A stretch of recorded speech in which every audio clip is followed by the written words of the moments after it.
நாயன்மார்களும் எல்லோரும் பாடிட்டு போயிடுவாங்க. ஞானசம்பந்த பெருமாளும் சரி, நாவுக்கரசரும் கோயிலில் போய் பாடுவாங்க. அவங்க பாடுவதை யார் எழுதிப்பது? யார் எழுதிப்பதற்கு அந்த காலத்தில் சரியான வசதி இல்லை. அப்ப என்ன பண்ணுவாங்கன்னா, ஞானசம்பந்த கூடவே இந்த பாணர்கள் போவாங்களாம். அதாவது பாடல் பாடுபவர்கள்.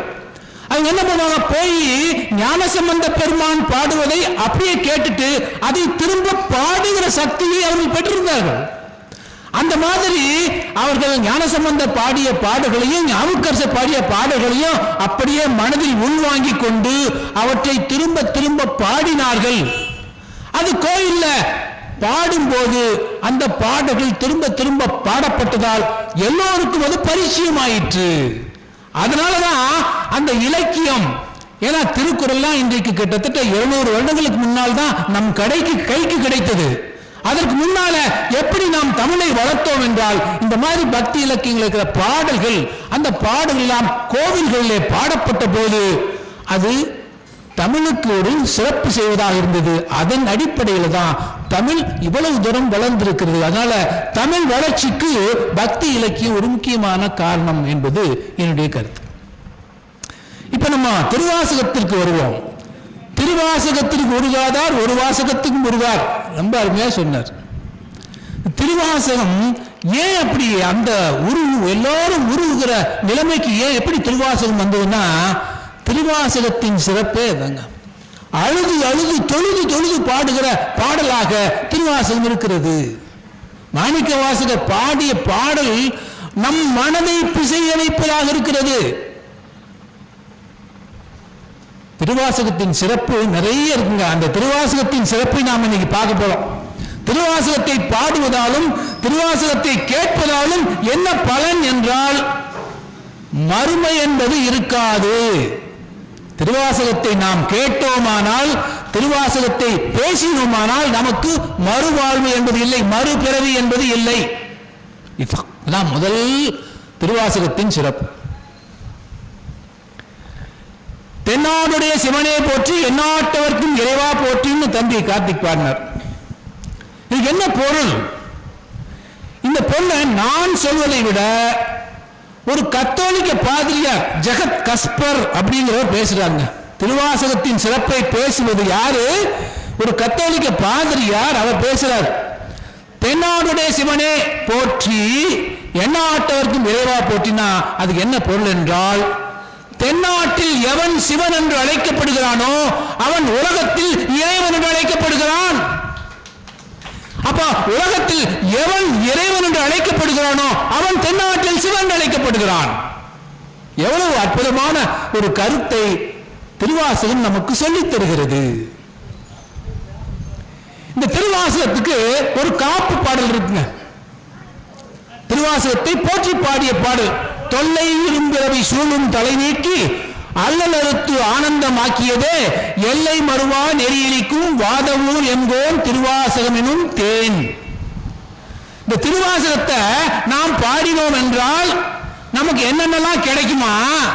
தொல்லை இரும்பிறவி சூழும் தலை நீக்கி, தொல்லையே இருக்காது, துன்பம் என்பது இருக்காது, துன்பம் என்பது இருக்காது. இன்பமயமான ஒரு வாழ்க்கைக்கு நமக்கு என்ன வேணும்? திருவாசகம் வேணும். தொல்லை இரும்பிறவி சூழும் தலை நீக்கி, நமக்கு வர்ற கஷ்டங்களை எல்லாம் நீக்கும். தொல்லை இரும்பிறவி சூழும் தலை நீக்கி அல்லல் அறுத்து ஆனந்தமாக்கியதே. ஆனந்தம்ங்கிறது வேறு, மகிழ்ச்சி என்பது வேறு. மகிழ்ச்சிங்கிறது இப்ப வந்துட்டு போயிடும்.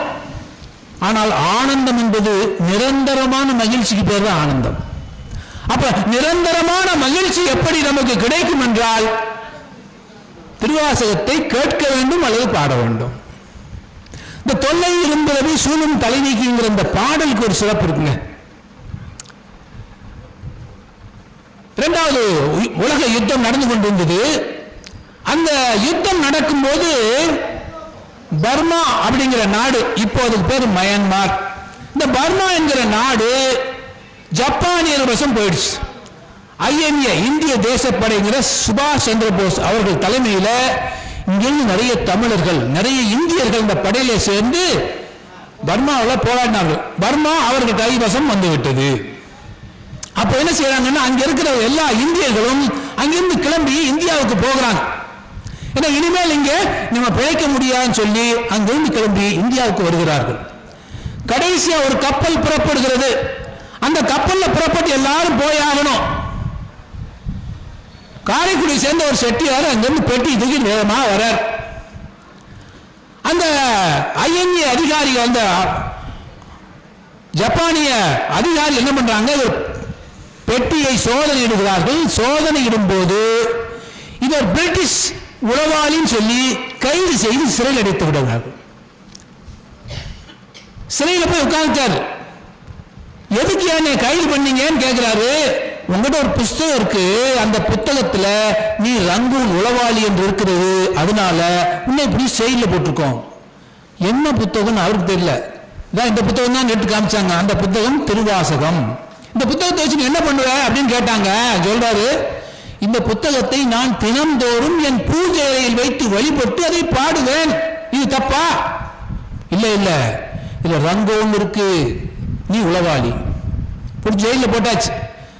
இன்னொன்னு சொன்னாங்க, இந்த புத்தகத்தை இங்கே விட்டுட்டு நீ இந்தியாவுக்கு போறதுன்னா போகலாம், இல்லையா இந்த புத்தகம் வேணும்னு சொன்னா நீ இங்கே ஜெயில இருந்து சாக வேண்டியனர். அவர் சொல்லிட்டார், நான் இங்கே இருந்து சாகிறேன், அந்த புத்தகத்தை வாங்காமல் போக மாட்டேன். திருவாசகத்தின் மேல் எவ்வளவு பெரிய மரியாதை வைத்திருக்கிறார் என்று நம்ம வந்து. அப்ப அந்த வழியா வந்த நம்ம தமிழர்கள் நிறைய பேர் ஐஎன்ஏல இருந்தாங்க. இந்த பகுதியிலிருந்து கூட நிறைய பேர் போயிருப்பாங்க. இப்ப உங்க பழைய முன்னோர்களை கேட்டீங்கன்னா சொல்லுவாங்க, எங்க பகுதி ராமநாதபுரம் அங்கெல்லாம் நிறைய போனாங்க. அப்போ அந்த வழியா வந்தவருக்கு கேட்டு, என்ன செட்டியார் ஏன் ஜெயில இருக்கேன்னு கேட்டார். அவர் பார்த்துட்டு, என்னங்க ஒரு புத்தகத்தை பார்த்துட்டு இருந்தா ரங்கூன் உளவாளின்னு சொல்றாங்க. என்ன புத்தகம் பார்த்தாரு, இது திருவாசகம். அது என்ன பாட்டு, தொல்லை இரும்புறவி சூழும் தலை நீக்கி அல்லலறுத்து ஆனந்தம் ஆக்கியதே எல்லை மறுவா நெறியலிக்கும் வாதவூர் ரெங்கோன்னு இருக்கு. இந்த ரெங்கோன் தாயா, அது ரங்கோன். அட பாவிகளா, அது ரெங்கோன் இல்லையா, வாதவூர் எம் கோன். வாதவூரார் என்கிற மாணிக்க வாசகம் எம் எம் கோன்னா அரசன். இது ரங்கோனுக்கு அதுக்கு சம்பந்தம் இல்லைன்னு அவர் சொன்ன பின்னாடி அவரை வெளியே அனுப்பினார்கள். அப்போ எப்படி பாருங்க, பூஜையில் வைத்து கும்பிடுகிற அளவுக்கு ஒரு திருவாசகம் எல்லோராலும் பெரும்பாலான பேரால மதிக்கப்பட்டது. திருவாசக பாடல்கள் ரொம்ப பாடல்கள் இந்த மாதிரி மதிப்பு வாய்ந்த பாடல்கள். அதுக்கு இன்னொரு நிகழ்ச்சியை சொல்றேன். மகாத்மா காந்தியடிகள் தென்னாப்பிரிக்காவில் முதல்ல ஒரு போராட்டத்தை துவங்கினார். என்ன போராட்டம்னா, பாலசுந்தரம் ஒரு தமிழர் ஒரு நாள் காந்தியை போய் பார்க்கிறார். எனக்கு ஒரு வழக்கு தொடுக்கணும் அப்படின்னாரு. அப்பதான் காந்தியடிகள் அங்க போய் வழக்கறிஞராக பதிவு செய்திருக்கிறார். என்ன வழக்கு, என்னையே என் முதலாளி அடிச்சிட்டார், அவர் மேல வழக்கு போடணும். அவர் பார்த்தாரு, முதலாளி ஏன் அடிச்சாருன்னாரு. அங்க அவங்களுக்கு மரியாதை செய்யவில்லை என்றால் என்னை அடித்து உதைக்கிறார்கள். அவங்க போனோட நான் போய் குடிச்சு போய் நிக்கணும், இல்லைன்னா அடி உதை. இதை பார்த்துக்கிட்டு தான் மகாத்மா காந்தியடிகள் முதல்ல தென்னை ஆப்பிரிக்காவில் ஒத்துழையாமை இயக்கம் என்ற ஒரு போராட்டத்தை ஆரம்பித்தார். அவருக்கு உறுதுணையாக அன்றைய காலத்தில் இருந்தவங்க இந்த பாலசுந்தரம், தில்லையாடி வள்ளியம்மை. தில்லையாடி வள்ளியம்மைகள்லாம் கிட்டத்தட்ட 18 வயது குழந்தை பெண். அவர் இந்த மகாத்மா காந்தியடிகளுடைய போராட்டத்துக்கு உறுதுணையாக இருந்தார். அந்த போராட்டத்தில் ஈடுபட்டதுனால எல்லாத்தையும் தூக்கி சிறையில் அடைத்தார்கள் ஆங்கிலேய அதிகாரி. சிறையில் அப்போ பெண்களுக்கு சரியான சுகாதார வசதி இல்லை, இன்றைக்கு இருக்கிற மாதிரி சிறைகள் அன்றைக்கு இல்லை. அவருக்கு ஆஸ்மா நோய் வந்தது. அதனால உயிர் பிரியும் தருவாயில் சிறையிலிருந்து அதிகாரிகள் தூக்கி வெளியில் போட்டாங்க. அன்றைக்கு அந்த சிறையில் உயிருக்கு இருந்த மதிப்பு அவ்வளவுதான், தூக்கி வெளியில போட்டாங்க. காந்தியடிகள் தகவல் தந்து ஓடி வந்து பார்க்கிறார். தில்லையாடி வள்ளியம்மையின் உயிர் மூச்சு அப்படியே நின்று கொண்டிருக்கிறது. மகாத்மா காந்தியடிகள் கேட்டார், ஐயோ உனக்கு நான் இப்படி ஒரு துரோகத்தை செய்து விட்டேன்னா நான் என்ன செய்யறது, உனக்கு என் மேல் ஏதாவது வருத்தமா இருந்தால் சொல் அப்படின்னு சொன்னாங்க. தில்லையாடி வள்ளியம்மை சொன்னார், உங்கள் மேல் வருத்தம் இல்லை, என் மேல் தான் எனக்கு வருத்தம். என்ன வருத்தம்னாரு, எனக்கு 2 கண்கள் இருக்கிறது, ஒரு கண்ணு போனாலும் இன்னொரு கண்ணை வைத்து நான் பார்த்து கொள்ள முடியும். ஆனா 2 உயிர் இல்லாமல் போய்விட்டது. ஒரு உயிர் போனாலும் உங்களுக்காக இன்னொரு உயிரை கொண்டு உங்களுடைய போராட்டத்தில் நான் கலந்து கொள்ள முடியாமல் போய்விட்டதேன்னு சொல்லி எனக்கு வருத்தமா இருக்குன்னு சொல்லி அந்த சொன்னதை பார்த்து காந்தியடிகள் கண்ணில் கண்ணீர் வழிந்தது. கடைசியா தெல்லையாடி வள்ளியம்மாய் பக்கத்தில் இருந்த பாலசுந்தரத்தை பார்த்து, அண்ணா எனக்காக ஒரு திருவாசக பாடல் பாடுங்கள், அதை கேட்டுவிட்டு நான் அப்படியே உயிர் பெரியட்டும் சொன்னாங்க. பாலசுந்தரம் அழுதபடியே பாடினார். முக்தி நெறி அறியாத மூர்க்கரோடு முயல்வேனை பக்தி நெறி அறிவித்து பல வினைகள் பாரும் வண்ணம் சித்தமலம் அறிவித்து சிவமாக்கி என ஆண்ட அத்தனனுக்கு அழிவார் ஆர்வருவார் அச்சோவேன். அந்த பாட்டை கேட்டுட்டு பிள்ளையாடி வள்ளியம்மையின் உயிர் பிரிந்தது. இந்த நிறைய பேருக்கு இந்த உயிர் பிரிய நேரத்தில் திருவாசகம் பாடுவது என்பது இன்றைக்கும் வழக்கமாக இருக்கிறது. ஏன்னா நாம் இறக்கும் போது எதை கேட்டு இறக்கிறோமோ அதுவே பின்னால் ஒருவேளை மறுபிறப்பு இருந்தா அந்த நல்ல எண்ணங்கள் வரும் என்பதற்காக இந்த திருவாசகத்தை பாடுவது என்பது ஒரு மரபாகவே இருந்து வருகிறது. அந்த பாட்டை கேட்டுட்டு அவர் இறந்து போனார். காந்தியடிகள் கேட்டார் பாலசுந்தரத்திட்ட, இது என்ன பாடல்? அவர் சொன்னாரு, திருவாசகத்தில் இருக்கிற ஒரு பாடல், அதை நீங்க எனக்கு கொஞ்சம் எழுதி கொடுங்க அப்படின்னு மகாத்மா காந்தியடிகள் கேட்டார். இவர் அதை எழுதி கொடுத்தார். காந்தியடிகள் சொன்னார், இனிமேல் நான் பாடும் பிரார்த்தனை கூட்டங்களில் இந்த பாட்டை தினமும் பாடுவேன் சொல்லி கடைசி வரை காந்தியடிகள் பாடுவாங்க. திருவாசகத்திற்கு எவ்வளவு பெரிய சிறப்பு அப்படிங்கிறத நாம் தெரிந்து கொள்ள வேண்டும். இந்த திருவாசகத்துக்கு இன்னும் பல சிறப்புகள் இருக்குங்க. இந்த சுதந்திர போராட்டத்துக்கு முன்னால 1920-30களில் சென்னை உயர் நீதிமன்றங்கள்ல ஆங்கிலேய வழக்கறிஞர்கள் தான் நிறைய இருந்தாங்க. ஏன்னா பொதுவாக ஆன்மீக பேச்சாளர்கள் பெரும்பாலும் ஆசிரியர் பெருமக்களாக இருப்பார்கள். அவங்க எல்லாரும் இந்த பள்ளி கதைகளையும் கல்லூரி கதைகளையும் பேசுவாங்க. நான் வழக்கறிஞர் என்பதால எனக்கு தெரிந்தோ தெரியாமலோ இந்த மாதிரி வழக்கறிஞர் கதையே பேச வேண்டியதா போகுது. அப்போ அந்த ஆங்கிலேய வழக்கறிஞர்கள் நிறைய பேர் சென்னை உயர்நீதிமன்றத்தில் தொழில் செய்து கொண்டார்கள். அவர்களுக்கு ரொம்ப முக்கியமானது சேர்லாதன் சொன்னாரு, அழிந்து போகிற மொழியில லத்தீன் மொழி ஒன்று. அப்போ லத்தீன் மொழி இங்கே பேசப்பட்டது. என்ன பாருங்க, ஆங்கிலேய வழக்கறிஞர்கள் லத்தீன் மொழியை பேசுகிற திறமையை பெற்றிருந்தார்கள். அந்த வழக்கறிஞர்களுடன் வழக்கு நடத்துவதற்காக ஒருத்தர் வந்தார், ராமலிங்கம் பிள்ளை ஏஞ்சல். அவர் கூடவே இருந்தார். ஏன்னா பெரும்பாலும் வழக்கறிஞரை பார்க்க வருகிற கட்சிக்காரர்கள் 2 பேரும் ஒண்ணுக்குள்ள ஒண்ணாகி அப்படியே அவருக்கு கூடவே போகிற பழக்கம் இன்னைக்கு இருக்கு. அப்படி இருந்தாங்க.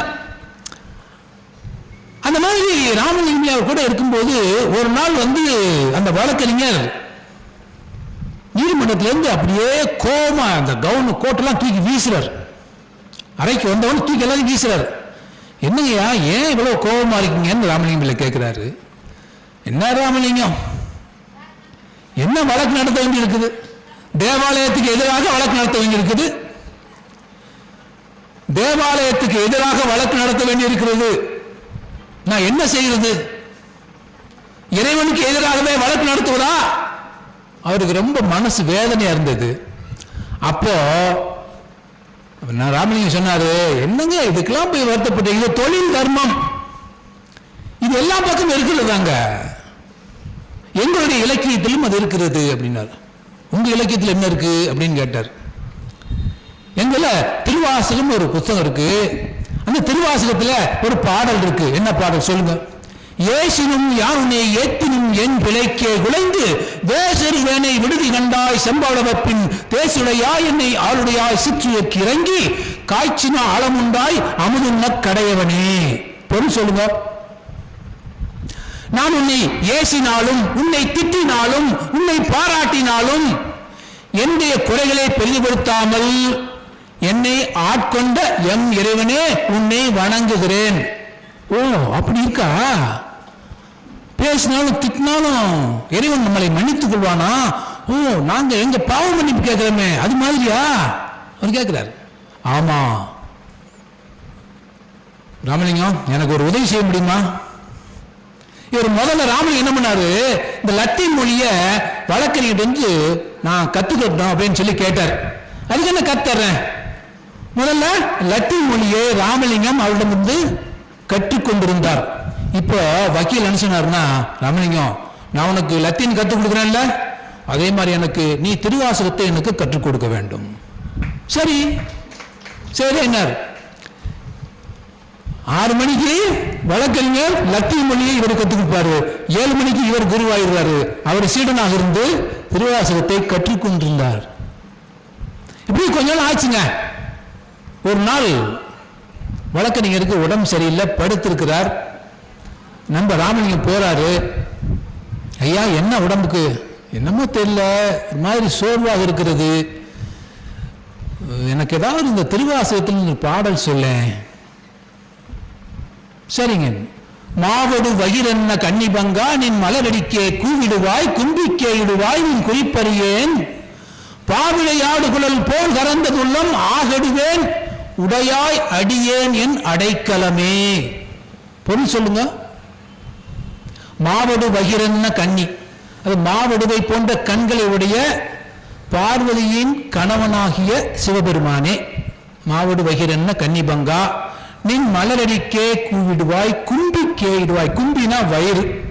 என்ன சொல்றாரு, என்னை இன்னொரு வயிற்றில் கொண்டு போய் பிறக்காமல் செய் அப்படின்னு அர்த்தம். இன்னொரு பிறவி எனக்கு வேண்டாம். சொன்ன உடனே அவருக்கு ரொம்ப ஆச்சரியமா போச்சு. உடனே ராமன் சொல்றாரு, ராமலிங்கம் இந்த எனக்கு கண் பார்வைக்கு படுற மாதிரி அந்த 2 வரி மட்டும் எழுதுங்க, இந்த 2 வரி வேண்டாம். மாவடு வகிரன்ன கன்னிபங்கா நின் மலரடிக்கே கூவிடுவாய் கும்பிக்கே இடுவாய் நின் குறிப்பறியேன். சரி எழுதி வச்சுட்டாரு. சரி ராமலிங்கம் நீங்க கிளம்புங்க பார்க்கலாம். சரின்னு கிளம்பிட்டாரு. கிளம்பும்போது பார்த்தாரு, இவர் வழக்கறிஞர் பாடிக்கிட்டே இருக்கார். மாவடு வகிரன்ன கன்னிபங்கா நின் மலரடிக்கே கூவிடுவாய் கும்பிக்கே இடுவாய் நின் குறிப்பறியேன்.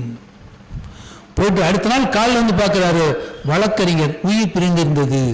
அன்றைக்கு முழுவதும் அவர் அந்த பாடலை பாடியபடியே முக்தி அடைந்திருந்தார். அப்படிங்கிறத பார்க்கும்போது திருவாசகத்தின் சிறப்பை நம்ம மட்டும் இல்லைங்க, பிற மதத்தவரும் இதை மதித்தார்கள் அப்படிங்கிறது தான் அதுக்குள்ள சிறப்பு. ஜி போப்புக்கு தெரியும், தமிழுக்கு அணி சேர்த்தவர்களை ஜி போப்புக்கு மேல வேற ஒரு ஆங்கிலேயரை பார்க்க முடியாது.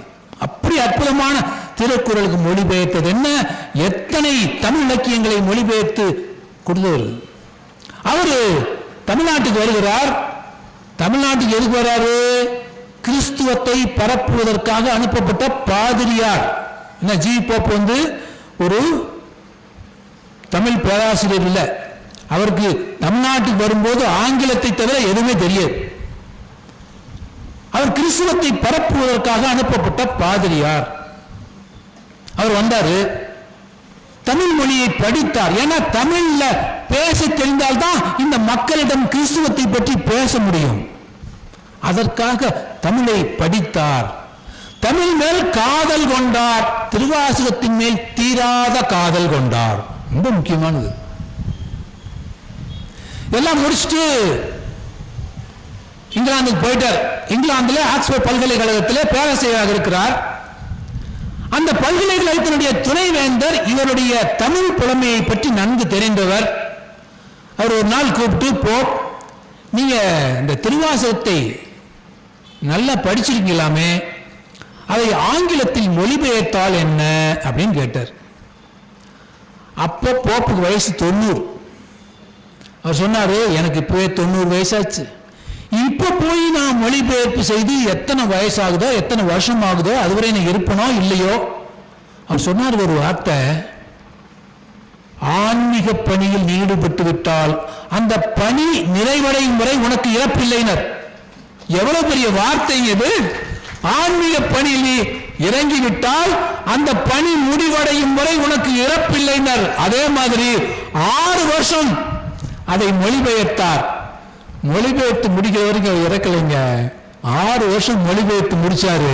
அது மட்டும் இல்ல, திருவாசகத்தின் சிறப்பை எல்லோருக்கும் போய் சொல்லிக் கொண்டிருந்தார். இந்த கத்தோலிக்க பாதிரியார் பார்த்தாங்க, ஏன்னா கத்தோலிக்க பாதிரியார் இவர் கிறிஸ்துவத்தை பரப்புவதற்காக அனுப்பப்பட்டவர். கிறிஸ்துவத்தை பரப்ப வேண்டும், அவருடைய கடமை எது. அதை விட்டுவிட்டு திருவாசகத்தையும் அதன் சிறப்பையும் பேசுகிறார, இவர் மேல நடவடிக்கை வேண்டும் சொல்லி புகார் கொடுத்து விட்டார்கள். புகார் போயிடுச்சு. கத்தோலிக்க சபை கூடியது. விசாரணை அதிகாரியாக ஒரு பெரிய வயதில் மிகு மூத்த ஒரு பாதிரியாரை நியமிக்கிறார்கள். இவரை விசாரித்து இவர் செய்தது சரியா தவறா என்பதை கண்டறிந்து அது தவறென்றால் அவர் மீது நடவடிக்கை எடுக்க வேண்டும் என்று உத்தரவு பிறப்பிக்கப்பட்டது. அந்த பாதிரியார் என்ன பண்ணார்னா, நேர போப்பை கூப்பிட்டு விசாரித்தார். நீ எதை படித்தாய்? மூலம் திருவாசகத்தின் மூலப்பிரதி உன்னிடம் இருக்கிறதான்னு கேட்டார். இருக்கிறது ஐயா, கொண்டு வா, நான் பார்க்கிறேன். அதை பார்த்தார், படித்தார். படித்துவிட்டு நாளை காலையில் இது பற்றிய தீர்ப்பை அறிவிக்கிறேன்னு சொல்லிட்டார்.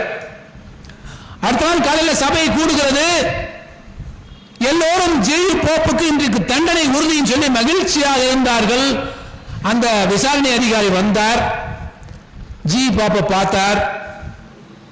மக்களை பார்த்து சொன்னாரு, இந்த திருவாசகத்தின் மூலப்பிரதியை நானும் படித்தேன். இந்த திருவாசகத்தை படித்துவிட்டு இந்த ஜி போப் இன்னும் கிறிஸ்துவத்தில் தொடர்ந்து இருக்கிறார் என்றால் அதைவிட பெரிய பாக்கியம் இந்த கிறிஸ்துவத்துக்கு வேற எதுவும் இல்லைன்னு சொல்லி முடிச்சிட்டார். திருவாசகத்தை படித்துவிட்டு அவர் சைவ சமயத்துக்கு மாறாமல் இன்னும் கிறிஸ்துவத்திலே தொடர்ந்து இருக்கிறார் என்றால் கிறிஸ்துவம் செய்த புண்ணியமடாது என்று சொல்கிற மிகப்பெரிய தத்துவத்தை அந்த நிகழ்ச்சி நமக்கு உணர்த்துகிறது. இப்ப திருவாசகம் எவ்வளவு பெரிய பொக்கிஷமாக இருக்கிறது என்பதை நாம் புரிந்துகிறோம். திருவாசகத்தில் ரொம்ப முக்கியமானது எல்லாருக்கும் தெரியும், சிவபுராணம். நமச்சிவாய வாழ்க, நாதன் தாழ்வாழ்க, இமைப்பொழுதும் எண்ணில் நீங்காதான் தாழ்வாழ்க, கோகலி ஆண்ட குருமனிதன் தாழ்வாழ்க, ஆகமம் ஆகி நின்று அன்னிப்பான் தாழ்வாழ்க, ஏகன் அநேகன் இறைவன் அடிவாழ்க. என்ன ஏகன் அநேகன்? இறைவன் ஒருவனாகவும் பலவாகவும் இருக்கிறான். ஏகன் அநேகன். ஏகன் ஒருவன், அநேகன் பல. ஒருவன் இறைவன் ஒருவனாகவும் பலவாகவும் இருக்கிறான். அற்புதமான பாடம். நீங்க சிவபுராணத்தை இன்றைக்கும் உயிர் பிரிந்தவர்கள் வீட்டிலே பாடுவதை நான் வழக்கமாக வைத்திருக்கிறேன். எனக்கு தெரிந்தவர்கள் வீட்டில் ஏதாவது இருந்ததுன்னா நான் போய் சிவபுராணத்தை பாடுவதை இவ்வளவு. ஏனென்றால் இருக்கும்போது கேட்கலைன்னா கூட இல்லாத போது அதை கேட்டால் அவர்களுக்கு மறுபிறவி இல்லை என்பதை நான் இல்லைங்க. மறைமலையடிகள் இறந்த போது பெரியார் தான் அவருக்கு இறுதிச்சடங்கு செய்யணும்னு சொல்லி போனாரு. தந்தை பெரியார் போய் நான் அவருக்கு இறுதிச்சடங்கு செய்யணும் அப்படின்னாரு. அப்போ ஆசா ஞானசம்பந்தன் போன்றவர்கள், ஐயா நீங்க சொல்றது சரிதான், ஆனால் நான் அவருக்கு சிவபுராணம் பாடி அவரை அடக்கம் செய்யணும் என்று விரும்புகிறோம் சொன்னப்போ பெரியார் சொன்னாரு, நல்லா செய்யுங்க. சிவபுராணம் பாடிதான் அவரோட அடக்கம் செய்யப்பட்டது. இப்ப சிவபுராணம் எவ்வளவு பெரிய சிறப்பு வாய்ந்தது, திருவாசகம் எவ்வளவு சிறப்பு வாய்ந்தது அப்படிங்கிறது நம்ம. இந்த மாணிக்க வாசகர் யார் அப்படிங்கிறதை நம்ம கொஞ்சம் தெரிஞ்சுதான். திருவாதவூர் மதுரைக்கு பக்கத்தில் 21 கிலோமீட்டர்ல இன்றைக்கும் திருவாதவூர் இருக்கிறது. திருவாதவூர்ல பிறந்தவர் தான் இந்த திருவாத ஊரார் தான் ஒரு பேர். திருவாத ஊரார் சிறந்த அறிவாளி. பாண்டிய மன்னன் அவருடைய அறிவை தெரிந்து கொண்டு அவருக்கு அமைச்சர் பட்டம் கொடுத்தான். தென்னவன் பிரமராயன் ஒரு பட்டத்தையும் கொடுத்தான். ஒரு நாள் கிழக்கடற்கரையில அரபு நாடுகளிலிருந்து குதிரைகள் வருகிறது. நமது படைக்கு குதிரை படை தேவைப்படுகிறது, நீ போய் குதிரையை வாங்கி வான்னு சொல்லி பொற்காசுகளை கொடுத்து பாண்டிய மன்னன் அனுப்பி வைக்கிறான். இவர் நேர போகிறார். அறந்தாங்கிக்கு பக்கத்தில் ஆவுடையார் கோயில்னு பேர். இப்போதைக்கு திருப்பெருந்துறை அப்படிங்கிற பேரை கேட்டால் எனக்கு யாருக்கும் தெரியாதுங்க. இந்த திருப்பெருந்துறைங்கிறது இப்போ ஆவுடையார் கோவில். அந்த பக்கம் போய் கொண்டிருக்கும் போது ஒரு ஞானாசிரியன் தன்னுடைய சீடுகளுக்கு வகுப்பு எடுத்துக் கொண்டிருக்கிறார். இவர் போய் பார்க்கிறார். இவர் மனதில் எழுந்த எல்லா சந்தேகங்களையும் அந்த குரு அந்த சீடர்களுக்கு விளக்கி கொண்டிருக்கிறார். நமக்கு ஏற்பட்ட சந்தேகங்கள் இவர் மூலம் தெரிந்து கொள்ள முடியும், நம்ம விளங்கிக் கொள்ள முடியும் சொல்லி அவரை போய் என்னை சீடராக ஏற்றுக்கொள்ளுங்கள் சொல்லும் போது அவர் சொன்னார், உனக்கு இது வேலை இல்லை, உனக்கு நிறைய வேலை இருக்கிறது, ஆவுடையார் கோயிலில் ஒரு கோயில் கட்டு அப்படின்ட்டு அவர் மறைந்து போனார். குதிரை வாங்கி கொடுத்த பணத்தை எல்லாம் போட்டு அவர் கோயிலை கட்டியாச்சு, ஆவுடையார் கோயிலில் கோயில் கட்டியாச்சு. மன்னனுக்கு தகவல் போயிட்டு குதிரை வாங்காம ஒரு கோயில் கட்டிட்டு இருக்காருன்னு. மன்னன் அழைத்தான், குதிரை எப்போ வரும் கேட்டாரு. மாணிக்கவாசகர் சொன்னாரு, ஆவணி மூலத்தன்று குதிரை வரும். என்னத்தையோ மனசுல படிச்சு அடிச்சு விட்டார். ஆவணி மூலத்தன்று குதிரை வந்து விடும். சரி, ஆவணி மூலமும் வந்தது. இவர் பகவான் கேட்டார், என்ன நீ சொன்னேன், நான் பாட்டுக்கு சொல்லிட்டேன், குதிரை வருமா வராதா? இறைவனே வந்து குதிரையை நரியை பரியாக்கி கூட்டிட்டு வந்தார். கூட்டிட்டு வந்து மன்னவன்ட்ட காமிக்கிறாங்க, பாருங்க குதிரை எல்லாம் சரியா இருக்கா, கணக்கெல்லாம் சரியா இருக்கா? சரியா இருக்கு. லாயத்தில் கட்டியாச்சு, போயாச்சு. இரவு 12 மணிக்கு குதிரை எல்லாம் மறுபடியும் நரியாக்கி எல்லா குதிரையும் கடிச்சு ஓடிடுச்சு. ஏன் நரியை பரியாக்க வேண்டும்? அது ஒரு கேள்வி வருது இல்ல. எத்தனையோ மிருகம் இருக்கு, அதே நரியை போய் பரியாக்க, நரியை குதிரையாக்கணும். நீங்க இந்த மிருக காட்சி சாலைக்கெல்லாம் போயிருப்பீங்க. அங்கே கரடியை வைத்து வித்தை காட்டுவார்கள். சிங்கம், புலி, யானை எல்லாத்தையும் வச்சு வித்தை காட்டுவாங்க. நரியை பார்க்கவே முடியாது. எந்த மிருக காட்சியில நரி இருக்காது. ஏன் தெரியுமா? நரி எவர் பேச்சையும் கேட்காது. நரித்தனம் முடிச்சவனா இருக்கான்னு சொல்றோம்ல, நரி எவன் பேச்சையும் கேட்காது. அவன் அதை பழக்கப்படுத்தவே முடியாது. ஏன் நரியை பரியாக்கினான்? எவன் அடங்க மறுக்கிறானோ அவனையும் அடக்க முடியும் என்னால் என்கிற அந்த இறை தத்துவத்தை நமக்கு உணர்த்துவதற்காக தான் நரிய பரியாக்கிய கொண்டு வந்தாருங்க. கடைசி ஓடி போச்சு. பாண்டிய மன்னன் மாணிக்கவாசகர் இழுத்து வராம, திருட்டுத்தனமா பண்றேன் சொல்லி வைகை ஆற்று மணல்ல கட்டி வச்சுட்டாங்க. நல்ல மதியம் வெயில்ல வைகை ஆற்று மணல். அந்த காலத்துல வைகை ஆற்றுல மணல் தான் ஓடி இருக்கு. இப்பதான் வைகை ஆற்றுல வெள்ளம் எல்லாம் வருகிறதாக நமக்கு செய்தி வருகிறது. ஏன் வைகை ஆற்றை கொண்டு வந்தா, வைகை ஆற்றுக்கு ஒரு சிறப்பு இருக்குங்க. எல்லா நதிகளும் போய் கடலில் கலக்கும், வைகை கடலில் கலக்காது. ராமநாதபுரம் மாவட்டத்தில் ராமநாதபுரம் பெரிய கண்மாய் இருக்கு. அந்த கண்மாயில போய் கலந்தோடு நின்று போயிடும். அதுக்கு மேல தண்ணி இருக்காது. வைகை ஆற்றுல அதுக்கு மேல தண்ணி போகாது. அங்க போய் நின்றுடும், அவ்வளவுதான். இல்ல இன்னொரு குறிப்பும் இருக்கிறதுங்க. ஏன் கடல்ல வைகை கலக்கவில்லைங்கிறதுக்கு அதுக்கு ஒரு விளக்கம் சொல்றாங்க பாருங்க. கடலை கடைந்துதானே அமுதம் கிடைத்தது, நஞ்சும் கிடைத்தது. அந்த நஞ்சு கிடைத்த கடலில் நான் போய் கலக்க மாட்டேன்னு வைகை ஆறு போராட்டம் பண்றான். அப்பேற்பட்ட அந்த வைகை ஆற்று மணல்ல கட்டி வச்சிட்டார். இறைவன் பார்த்தான், ஐயோ நமது சீடனுக்கு இப்படி ஒரு சோதனையா? வைகை ஆற்றத்திலே வெள்ளத்தை அனுப்பினான். கரை புரண்டு ஓடுகிறது, கரை உடைச்சிட்டு ஓடுது. கரையை சரி பண்ணுவதற்கு மக்கள் வேணும். உடனே அரசன் ஆணையிட்டான், எல்லோரும் வீட்டுக்கு ஒருத்தர் வந்து கரையை சரி செய்ய வேண்டும். எல்லாரும் வீட்டுக்கு ஒருவர் வந்தார்கள். வந்தி கிழவின்னு ஒட்டி அவ தனியாக இருக்கிறாள், யாரும் இல்லை. அப்ப பங்குக்கு வேலை செய்யறதுக்கு ஆள் இல்லை. யாராவது வேலைக்கு ஆள் கிடைப்பார்களான்னு பார்த்து கொண்டிருந்த போது இறைவனே ஒரு வேலையாளாக வந்து, யாராவது கூலி கொடுத்தால் நான் வேலை செய்ய தயார் அப்படின்னு சொன்னான். என்ன ஒரு சேட்டை பாருங்க. இன்றைக்கெல்லாம் வேலை செஞ்சுதான் கூலி வாங்குறோம். கூலி கொடுத்தா தான் வேலைகள் செய்வேன்னா எவ்வளவு பெரிய பாருங்க. அன்னைக்கு அப்படி ஒரு நிலைமை. எனக்கு யார் கூலி கொடுக்கிறார்கள் அது வேலை செய்யணும். அந்த வந்தி கிழவி கூப்பிட்டார், பாரு எனக்கு யாரும் இல்லை, எனக்காக நீ வேலை செய்யணும். என்ன கூலி கொடுப்பேனா? என்கிட்ட பிட்டு தான் இருக்கு, இந்த பிட்டை எடுத்துட்டு நீ வேலை செய்யணும். சரின்னு போனார். போய் வேலை செஞ்சாரா? தலைவர் கூடை கமுத்திக்கிட்டு இங்கே ஆடுறது அங்க ஆடுறது. கூடை பார்த்துச்சான். இறைவனுடைய முடியை அடியை பார்க்க முடியாமல் பிரம்மனும் கண்ணனும் அலைந்தார்கள். நமக்கு இறைவன் முடியை பார்க்கறதுக்கு வாய்ப்பு கிடைச்சதே. ஒரு கூடைக்கு எவ்வளவு பெரிய. நீங்க இந்த கூடைன்னு இன்னொரு ஞாபகம் வருங்க. ஒரு ஆள் இந்த மாதிரி திருவாசகத்தை சொற்பொழிவை கேட்க ஒரு வாரமா வந்துட்டே இருந்தார். அவர் மனைவி கேட்டா, திருவாசக சொற்பொழிவை கேட்க போறிய 7 நாள் ஆச்சு, என்ன கத்துக்கிட்ட திருவாசகத்திலிருந்து? ஒண்ணுமே கத்துக்கலைன்னு உண்மையை சொல்லிட்டார். ஒண்ணுமே தெரியலைன்னார். நீ எல்லாம் திருவாசகம் கிளாஸுக்கு எதுக்கு போற? கூடையில தண்ணி பிடிச்சி வீட்டுக்கு வந்த சேர்ந்த கதையா அப்படின்னு திட்டினான்.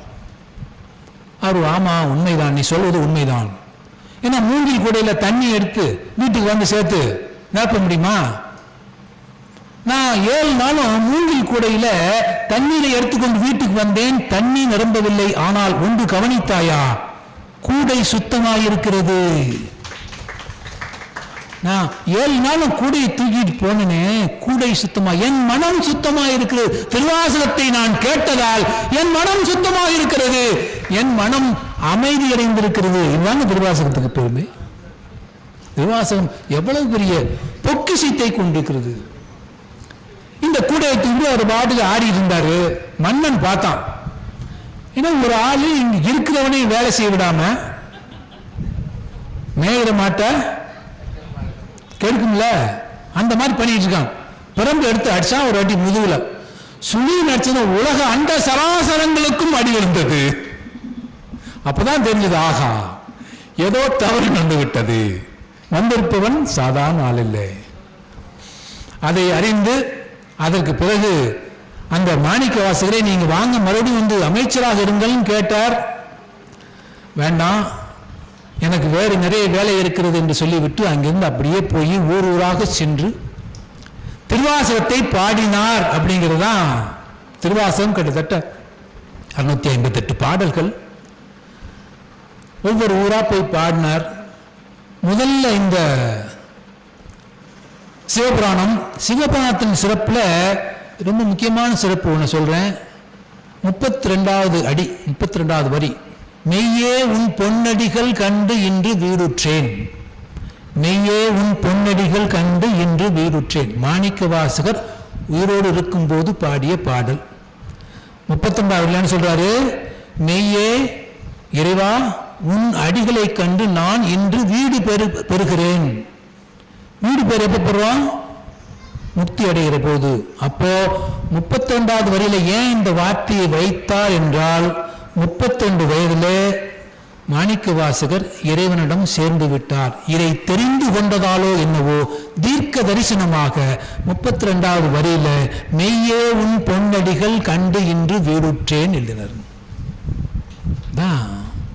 மாணிக்க வாசகர். அது மட்டும் இல்ல, ஒரு இறைவன் எப்படி இருக்கணும் அப்படிங்கிறதுக்கும் அதுல இருக்கு. ஒரு இறைவன் எப்படி இருக்கணும்? மெய்யே உன் பொன்னடிகள் கண்டு இன்று வீடு விட்டேன், உய்ய என் இல்லத்துள் ஓங்காரமன் என்ற மெய்யா விமலா விடைப்பாக வேதங்கள் ஐயா என ஓங்கி ஆழ்ந்து அகன்ற நுண்ணியன். ஒரு இறைவன் எப்படி இருப்பான்? ஒரு 4 அடி அகலத்துல, 6 அடி இல்ல 10 அடி உயரத்துல எப்படி இருப்பான்? அதுக்கு மாணிக்க வாசகர் சொல்றாரு, ஓங்கி ஆழ்வார்கள் பாடுவார், உயர் வர உயர்நலம் உடையவன் எவனவன். மார்கழி மாசம், மார்கழி மாசத்துல ஆழ்வார்களை நினைக்காம இருக்க முடியுமா? உயர் வர உயர்நலம் உடையவன் எவனவன், அயர்வரும் மயர்வரும் மதிநலம் அருளினன் எவனவன், அயர்வரும் அமரர்கள் அதிபதி எவனவன், துயரொரு சுடரொடி தொழுதொழு என் மனனே. இறைவன் எப்படி இருப்பானா? ஆழ்வார்கள் பாடுறாங்க, உயரம் நீ 10 அடி 20 அடி இல்ல, உச்சி எவ்வளவு தூரம் உயரத்தில் இருப்பவன் எவனோ அவன்தான் இறைவன். அதே மாதிரி எவ்வளவு ஆழம், நம்ம இன்னும் பூமியை தோண்டி எவ்வளவு ஆழம் இருக்குன்னு கண்டுபிடிக்க முடியல. அறிவியல் இவ்வளவு தூரம் வளர்ந்திருந்தோம், அதை செய்ய முடியல. அதே மாதிரி மாணிக்கவாசகர் பேசுறாரு, மிக உயரத்தில் இருப்பவன், அதே மாதிரி மிக ஆழத்தில் இருப்பவன், அகலமா இருப்பவன், அதே மாதிரி நுண்ணியன், அணுவை பிளந்து 7 கடலை புகுத்தி குறுகத்தரித்த குரல்னு குரலுக்கு ஒரு பாடல் இருக்குல்ல, அணுவை பிளப்பதை பற்றி அன்னைக்கு நம்மால் பேசியிருக்கான். அப்ப ஒரு அணுவை போன்ற மிகச்சிறிய உருவமாகவும், அதே சமயத்தில் மிக அகலமான உருவமாகவும், மிக உயரமான உருவமாகவும், மிக ஆழ்ந்த உருவமாகவும் எவன் இருக்கிறானோ அவன்தான் இறைவன். அப்பேற்பட்ட சிறப்புகளை உடையவன் இறைவன். இந்த மாணிக்க வாசகர் எழுதிய திருவாசகத்தை பாடும்போது நமக்கு கண்ணீர் தாரை தாரையாக வருங்க. அறம்பாவையும் அருங்கயிற்றால் கட்டி புறந்தோல் போத்தெங்கும் புழு அழுக்கு மூடி மலம் சோறும் 9 வாயிற்குடிலை மலங்க பிணைந்தும் வஞ்சனையை செய்ய விலங்கு மனத்தால் விமலா உனக்கு கலந்த அன்பாகி கசிந்து நுருகும் நலம் தானில்லாத சிறியர்க்கு நல்கி நிலந்தன் மேல் வந்தருளி நீள்கலைகள் காட்டி ஞாயிற்கடையாய் கிடந்த அடியேற்கு தாயிற் சிறந்த தயாவான தத்துவனே. நம்ம உயிரினங்கள்ல ரொம்ப சீப்பா ரொம்ப கேவலமா நினைக்கிறோம். நாய் மிக உயர்ந்தது தாய். தாயிற் சிறந்தவர் கோயிலும் இல்லை, தந்தை செயல் மிக்கதோர் மந்தம் இல்லை. நேற்று ஐயா மருத்துவர் ஐயா பேசும்போது ரொம்ப அற்புதமா பேசினாங்க. அப்போ தாயை போன்றவனாக இறைவன் இருக்கிறான். எப்பேற்பட்ட தத்துவத்தை அத கொண்டு வந்து வைக்கிறாங்க. இந்த மாதிரி நிறைய நீங்க சிவபுராணத்தில் ஒவ்வொரு வரியை எடுத்து பல மணி நேரங்கள் விளக்கம் பேசலாங்க. அப்பேற்பட்ட அற்புதமான கருத்துக்களை கொண்டதாக சிவபுராணம். அதை முடிச்சு அப்படியே போறாரு. வானாகி மண்ணாகி வழியாகி ஒளியாகி ஊனாகி உயிராகி உண்மையுமாய் இன்மையுமாய் கோனாகி யான் என்ற அவரவரை கூத்தாட்டு வானாகி நின்றாயே என் சொல்லி வாழ்த்துவனே. நீங்க கடவுள் மறுப்பாளர்கள் பேசும்போது இந்த பாடலை மேற்கோள் காட்டுவார்கள். சிவ வீரபாண்டியனுடைய பேச்சை நான் ரொம்ப விரும்பி கேட்பது உண்டு. ஏன்னா ஆன்மீகத்தை பற்றி நாம் பேசும்போது கடவுள் மறுப்பாளர்கள் என்ன சொல்லுகிறார்கள் கேட்டா தான் அதை உள்வாங்கி நாம பேச முடியும். அதே மாதிரி அவர் என்ன பண்ண தெரியுமா, எங்களை விட அதிகமாக ஆன்மீகத்தை பேசுவார். ஆன்மீகத்தை தெரிந்து வைத்து பேசுவதாக முடியும். வேதங்களையும் உபநிடங்களையும் பிரிச்சு மேய்ஞ்சவர் அவர். நீங்க அவர் பேச்சை கேட்டா வேதங்களையும் உபநிடங்களையும் அப்படி அற்புதமாக எடுத்து காட்டுவார். அவர் என்ன சொல்லுவாரு, கடவுளை நாகராய சொல்றோம், உங்க மாணிக்க வாசகர் தானே சொன்னாரு, வானாகி மண்ணாகி வழியாகி ஒளியாகி, நீ வானமாக இருக்கிறாய், மண்ணுமாக இருக்கிறாய், காற்றாக இருக்கிறாய், வெளிச்சமாக இருக்கிறாய், இருட்டாக இருக்கிறாய், உண்மையாக இருக்கிறாய், நீ இருக்கிறாய், உண்மையுமாய் இன்மையுமாய் இல்லாதவனாய் இருக்கிறாய். மாணிக்க வாசகர் சொல்றாரு, அதான் சொல்றாரு. இல்லாதவன் உங்க மாணிக்க வாசகர் சொல்றாரு. சொல்லுவாரு, உண்மையுமாய் இன்மையுமாய் யான் எனதென்று அவரை கூத்தாட்டு வானாகின்ற நான் எனது என்று நான் இப்படி பேசிட்டு இருக்கேன் இல்லையா, அந்த ஆணவத்தை அழிப்பவனாக இருக்கிறான் அப்படிங்கிறதுதான் அதுல உள்ள உண்மை தத்துவங்க. என்னன்னா இருப்ப கடவுள் இருக்கிறான் என்று சொல்பவரிடம் அவரிடம் கடவுள் அருள்பாலிப்பவனாகவும், கடவுள் இல்லை என்று சொல்பவர்களுக்கு அவர்களுக்கும் அருள்பாலிப்பவனாகவும் இறைவன் இருக்கிறான். நீங்க கடவுள் மறுப்பாளர்கள்லாம் என்ன கெட்டு போயிட்டாங்க, நல்லா இருக்காங்கல்ல, ஏன்னா அவர்களுக்கு ஏதோ ஒரு அருள் இருக்கிறதாலே பொருள். அப்போ எல்லாவற்றுக்கும் ஏதோ ஒரு அருள் இருக்கிறது என்பதை மாணிக்க வாசகர் பேசுறாருங்க. நிறைய பாடல் நீங்க மார்கழி மாசங்கிறதுனால திருப்பாவை பாடுவது எப்பவும் வழக்கம். 30 பாடல்கள் கோதை நாச்சியார் பாட திருப்பாவை 30 பாடல்கள் பாடும் போது திருவம்பாவையும் சேர்த்து பாடுவது வழக்கமாக இருக்கிறது. திருவம்பாவை பாடியது மாணிக்க வாசகர், திருவாசகத்தில் இருக்கு.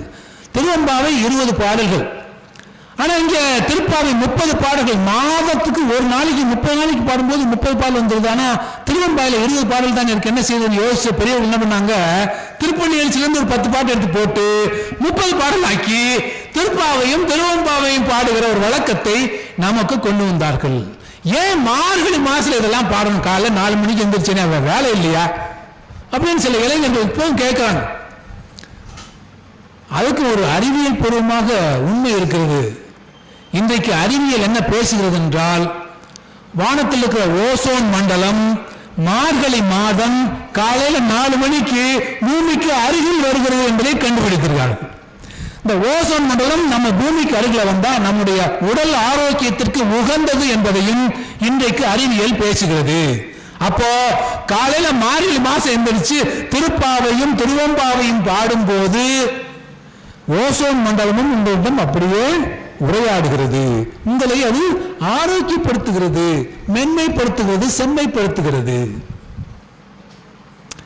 திருவம்பாவை அந்த திருப்பாவை பாடுவது கிட்டத்தட்ட அதே பார்த்தான். பெண்கள்லாம் தூங்கி கொண்டிருக்கிறார்கள், அவர்களை எழுப்புவது. ஆதியும் அந்தமும் எல்லாரும் பெரும் சோதியை யாம் பாட கேட்டேயும் வாழ்தடங்கன் மாதே வளருதியோ வன் செவியோ நின் செவிதான் மாதேவன் வார்கடல்கள் வாழ்த்திய வாழ்த்தொலி போய் வீதிவாய் கேட்டலுமே வெம்மி வெம்மி மெய்மறந்து போதார் அமளியில் மேல் நின்றும் புரண்டு இங்கு ஏதேனும் ஆகால் கிடந்தால் என்னே என்னே ஈதே எம் தோழி பரிசேலோர் எம்பாவாய். பாதாளம் கீழினும் கீழ் பாதமுதற் போதார் முனை முடிவு எல்லா பொருள் முடிவே வேத முதல் விண்ணோரும் மண்ணும் துதித்தாலும் ஓத உலவா ஒருதோழன் வெண்டருடன் கோதில் குலத்தரண்டன் கோயில் பினா பிள்ளைகால் ஏதவனூர் ஏதவன் பேர் ஆருற்றார் ஆரையலார் ஏதவனை பாடும் பரிசேலோர் எம்பாவாய்னு எப்படி பாடல்கள் பாடி நம்மை அப்படியே வேறொரு உலகத்துக்கு கொண்டு போகிற பாடல்களாக திருவாசகம் இருக்குங்க. கோயிலுக்கு சுண்ணாம்பு இடிக்கிறாங்க. சுண்ணாம்பு இடிப்பது எப்படி ராகத்தோடு பாடுகிறார்கள் அப்படிங்கிறதையும் ஒவ்வொரு பாடலையும் மாணிக்கவாசகர் அப்படி அற்புதமாக எழுதி வச்சிருக்காருங்க. இது மட்டும் இல்லைங்க, எத்தனை பாடல். பூவேறு கோனும் பிறந்த ரணம் பப்பமைந்த நாவேறு சோதியும் நாடனனும் நான்மறையும் மாவேறு சோதியும் வானவரும் தாமரியா சேவேறு சேவடிக்கே சென்றுதாய் கோத்தும்பி நானாயன் உள்ளமா ஞானங்களார் என்னை யார் அறிவார் வானோபிரான் என்னை ஆண்டிலனே மதிமயங்கி ஊனார் உடையலையில் உந்தலிதேர் அம்பலவன் தேனா கமலமே சென்றுதாய் கோத்தும்பி. இந்த பாடல இளையராஜா திருவாசகம் போட்டிருக்காங்க. இந்த பாடலை இளையராஜாவும் ஒரு மகளும் பாடியிருப்பாங்க. இதை கேட்டீங்கன்னு வைங்க, திருவாசகத்தை உங்களால் மறக்கவே முடியாது. அப்படி அற்புதமான மெட்டமைத்து பாடிய அந்த பாடல் நான் பாடுறது ஒன்றும் இல்லை. நீ முடிஞ்சா அந்த பாடலை திருவாசகத்தில் இந்த பூவேறு கோணும் புறந்தனும் பொற்பமைந்த கோத்தும்பி பாடலை அவருடைய பாடலை கேட்டீங்கன்னு வச்சுக்கோங்க, அற்புதமா இருக்கும். மாசற்ற சோதி மலர்ந்த மலச்சுடரே தேசனே தேனாரமுதே சிவபுரனே பாசமாம் பற்றறுத்து பாரிக்குமாரியனே நேசரை புரிந்து நெஞ்சில் வஞ்சம் கேட பேராது நின்ற பெருங்கருணை பேராரே ஆறாமுதே அளவிலா பெம்மானே ஓராதார் உள்ளத்து ஒளிக்கும் ஒளியானே.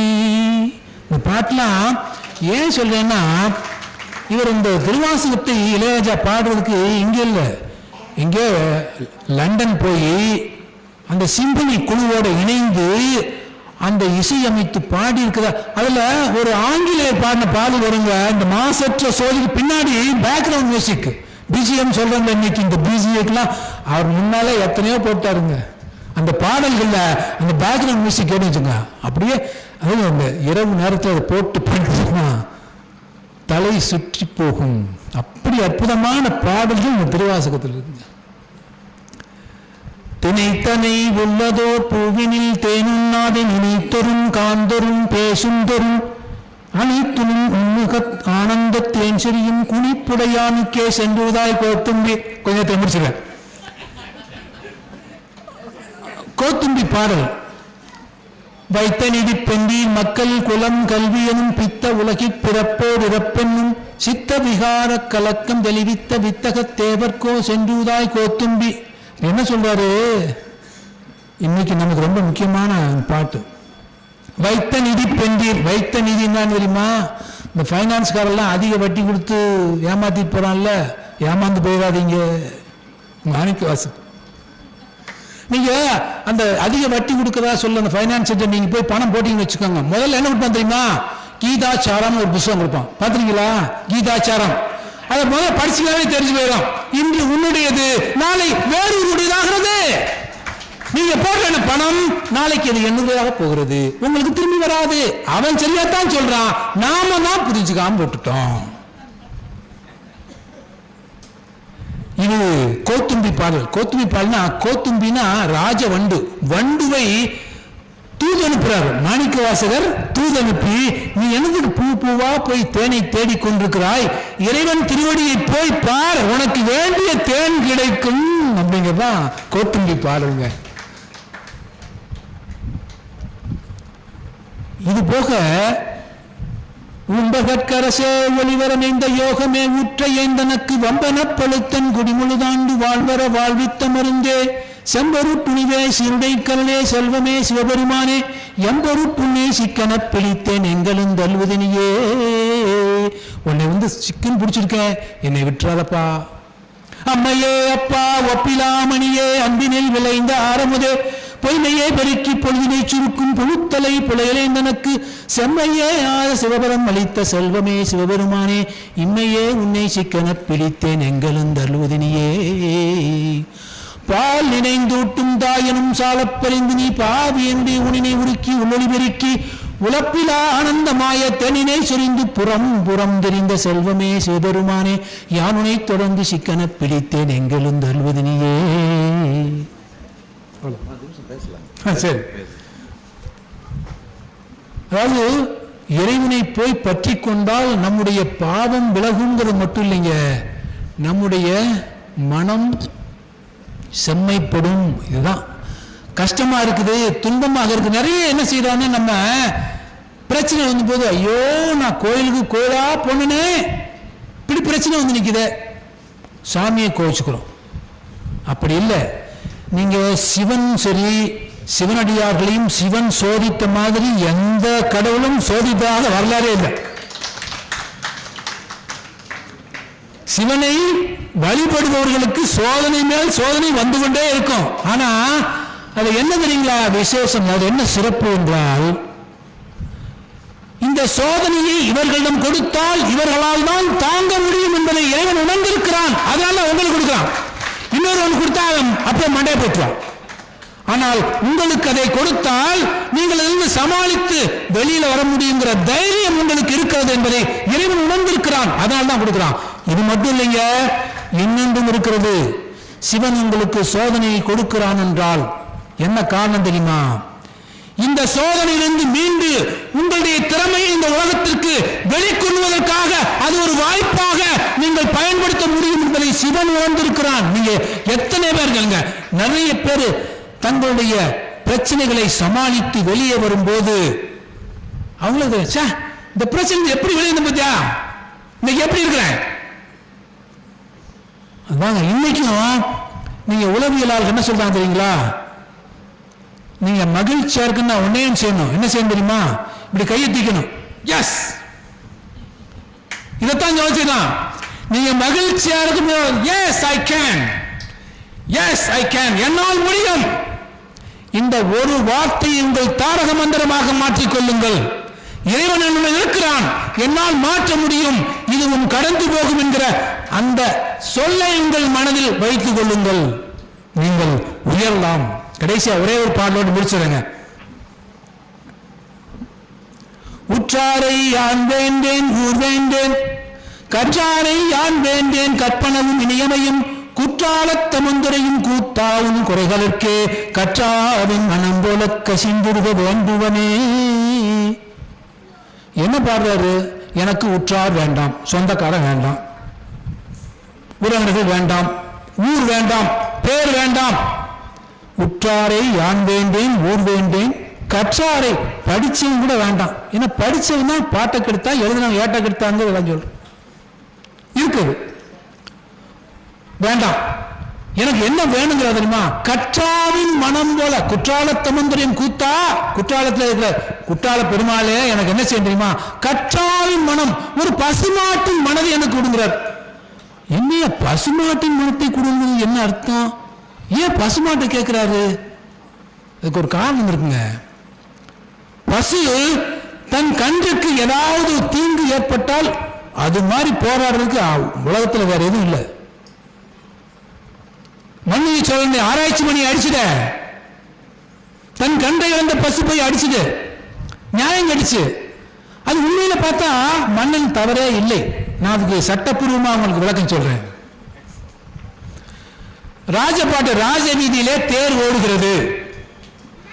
தேரை ஓட்டுபவன் தேரோட்டி, அரசெல்லாம் குமரன் இல்ல, இளவரசன் இல்லை. இளவரசன் உள்ளே உட்கார்ந்து கொண்டிருக்கிறான், தேரை ஓட்டுகிறான். தேர் ராஜ வீதியில் ஓடுகிறது. தேரில் மணி ஒலிக்கிறது, ஹார்ன் அடிக்குது. இன்னைக்கு உள்ள காரோட நீங்க கற்பனை செய்து கொள்ளுங்கள். காரை ஓட்டுபவன் ஓட்டுநர், காருக்கு சொந்தக்காரன் பக்கத்தில் உட்கார்ந்து இருக்கிறான். காரை ஹார்ன் அடிச்சே ஓட்டுறாரு. கார் எங்க ஓடுது? ஈஸ்ட் கோஸ்ட் ரோட்ல, ஈசிஆர் ரோட்ல ஓடுது. ராஜவீதியில் ஓடுகிறது, மணி அளித்துக் கொண்டே போகிறது. கன்று எங்கிருந்து வருது? எங்கிருந்தோ ஓடி வந்த கன்று. நீங்க கன்றை பத்தி நல்லா உங்களுக்கு புதுசா கண்ணு போட்டவங்களுக்கு தெரியும். இங்க ஒரு கால் வைக்கும், 10 அடி தள்ளி இன்னொரு கால் வைக்கும். அது குதிக்கிறது, விளையாட்டு. கன்று குதித்து குதித்து விளையாடுகிறது. எங்கோ போய் கொண்டது கன்று ஓடி வந்து தேர்காலில் விழுந்து இறந்து போகிறது. இது இன்றைய சட்டப்படி தவறில்லை. இன்னைக்கு நாங்க டிரைவர் ஓட்டிட்டு போய் ஒருத்தர் அடிச்சு அவர் இறந்து போய்விட்டால் section 304A 304A causing death by negligence, அஜாக்கிரதையாக ஓடி போய் இறப்பு ஏற்படுத்திய குற்றத்திற்காக எனக்கு தண்டனை. என்ன தண்டனை? 6 மாசம் ஜெயில். அது நிரூபிக்கப்பட்டால், அதுவும் இல்லை இப்போ சமயங்களில் ஃபைன் கட்டிட்டு போயிடலாம். ஏன்னா வைக்கேரியஸ் லைபிலிட்டி. அவர் ஓட்டினாரு, நான் உட்கார்ந்தா இருந்தேன், அவர் ஓட்டினவருமே தப்பு இல்லை அப்படின்னு போயிடும். ஆனா அன்றைக்கு தேதியில் எப்படி மன்னவன் கூப்பிட்டான், ஏன் பசு அழுகிறது? இளவரசர் போன தேர் கன்றை கொண்டு விட்டது, இளவரசர் அழைத்துவா. எதுவுமே கேட்கல. அப்ப அமைச்சர் சொல்றார், ஐயா இதுக்கு தான் பரிகாரம் செய்யலாம். நம்ம பசுவுக்கு நம்ம கொட்டத்திலே கட்டி அவருக்கு 1 வருஷத்துக்கு எல்லாம் சகல வசதிகளையும் செய்து கொடுத்து விடலாம், வேற பிரச்சனை இல்லை. மன்னன் கேட்டான், இந்த கன்று அழுகிறத, கண்ணில் கண்ணீர் வழிகிறத, இதுக்கு எப்படி பதில் சொல்ல போறேன்னு அமைச்சரால் பேச முடியல. இந்த கன்றை இழந்த பசுவின் கண்ணீரை துடைப்பதற்கு ஒரே ஒரு வழிதான் இருக்கிறது. என்ன வழி என்றால், என் மகனை தேர்கால் இட்டு கொள்ள வேண்டும். கும்பிட்டான். செய்யாத தவறுக்காக நீதி என்று ஒன்று இருக்கிறது, நியாயம் ஒன்று இருக்கிறது. நீதி வேண்டுமானால் தவறு என்றுக்கலாம், நியாயம் என்று இருக்கிறது. இந்த நியாயத்தின்படி என் மகன் செய்த தவறு என்று அந்த முடிவு எடுக்கப்பட்டது. அப்போ கற்றாவின் மனம் போல கசிந்திருக்க வேண்டும். என்னுடைய மனம் எப்படின்னா, என் கன்றுக்கு ஏதாவது ஒரு பிரச்சனைனா அதை எதிர்த்து போராடக்கூடிய மனமும், அதே சமயத்தில் என் கன்றிருந்தும் நான் எந்த உதவியும் எதிர்பார்ப்பதில்லை. பசு போய் எனக்கு சோறு போடு அப்படின்னு சொல்லுதா? இல்லை. இதில் இன்னொரு செய்தியும் அடங்கி இருக்கிறது. இதை எல்லாரும் நிறைந்த சபையில் சொல்லுகிறேன். ஏன்னா நிறைய பேர் பெரியவர்கள் வந்திருக்கிறீர்கள், உங்களுக்கு சொத்து சுகமெல்லாம் இருக்கும். இந்த சொத்துக்களை உங்கள் மகன் மகள் கேட்கிறார்கள் என்று நிறைய பேர் தான செட்டில்மெண்ட் எழுதி கொடுத்துட்றாங்க. இன்றைக்கு நிறைய நடக்கிறது. ஒரு தடவை தான செட்டில்மெண்ட் எழுதி கொடுத்தாச்சுன்னா அதை ஒருபோதும் ரத்து செய்ய முடியாது. தன் மகன் மேலும் மகள் மேலும் பாசத்தை கொட்டி வைத்திருக்கும் பெற்றோர்கள் தயவு செய்து இந்த தவறை செய்யாதீர்கள். ஏன்னா அதை ஒருபோதும் பண்ண முடியாது. அதுக்கு ஒரே ஒரு வழி இருக்கு. என்னன்னா, தான செட்டில்மெண்ட் எழுதும் போது என்னை கவனித்துக் கொள்ள வேண்டிய பொறுப்பு உன்னிடம் இருக்கிறது. என்னை ஒருவேளை கவனித்துக் கொள்ள தவறிவிட்டால் இந்த தான செல் பத்திரத்தை ரத்து செய்யும் அதிகாரம் எனக்கு இருக்கிறதுன்னு எழுதணும். அப்படி எழுதலைன்னா அதை ரத்து செய்ய முடியாது. ஆனால் பெரும்பாலும் நீங்க பத்திரம் எழுதுறவங்க போய் சொன்னா எழுத மாட்டாங்க. அதனால்தான் சொல்றேன், சொத்து இருந்தா சொத்தை நீங்கள் வைத்துக் கொள்ளுங்கள், வேண்டுமானால் உயில் எழுதி வையுங்கள். ஏன்னா மகனும் மகளை நல்லா கவனிச்சுக்கிறாங்க, அவங்களுக்கு தான் போகணும்னா உங்களுக்கு வேண்டப்பட்டவர்களுக்கு உயில் எழுதுங்கள். ஒருபோதும் இதை எழுதாதீங்க. ஏன்னா பாசம் உங்களை கண்களை மறைக்க கூடாது. பசு தன்னிடம் கன்றிடம் எந்த உதவியை எதிர்பார்ப்பதில்லை. நீங்களும் உங்கள் மகனிடம் மகளிடம் எந்த உதவியை எதிர்பார்க்காதீர்கள். பாசத்தை காட்டுங்கள், பாசத்தை பெறுங்கள், ஆனால் உதவியை ஒருபோதும் எதிர்பார்க்காதீர்கள். உதவியை எதிர்பார்த்து ஏமாந்து போவது நீங்கள் தான். அதைத்தான் மாணிக்க வாசகர் கற்றாவின் மனம் போல கசிந்திருவேன இந்த செய்தியை நான் உங்களிடம் தெரிவிக்க நிறைய பேர்கிட்ட வந்து ஐயோ இப்படி ஆகிப்போச்சு. இப்போ இந்த பெரியவர்களுக்கான ஒரு சட்டம்லாம் இருக்கு. கலெக்டர்கிட்ட போய் மனு கொடுத்தா அதை ரத்து பண்ணலாம், முடியவில்லை. அந்த வாசகம் அந்த பத்திரத்தில் எழுதியிருந்தால் மட்டுமே ரத்து செய்ய முடியும், இல்லை என்றால் ஒருபோதும் அதை ரத்து செய்ய முடியாது. அதை மனசில் வச்சுக்கோங்க. இப்படிப்பட்ட ஒரு அற்புதமான திருவாசகத்தை நான் உங்கள் முன் பேசுவதற்கு வாய்ப்பளித்ததற்கும் இதை அமைதியாக இருந்து இவ்வளவு நேரம் கேட்டவர்களுக்கும் என்னுடைய சிரமந்தாழ்ந்த வணக்கத்தை சொல்லி வாய்ப்புக்கு நன்றி பாராட்டி விடைபெறுகிறேன். நன்றி, வணக்கம்.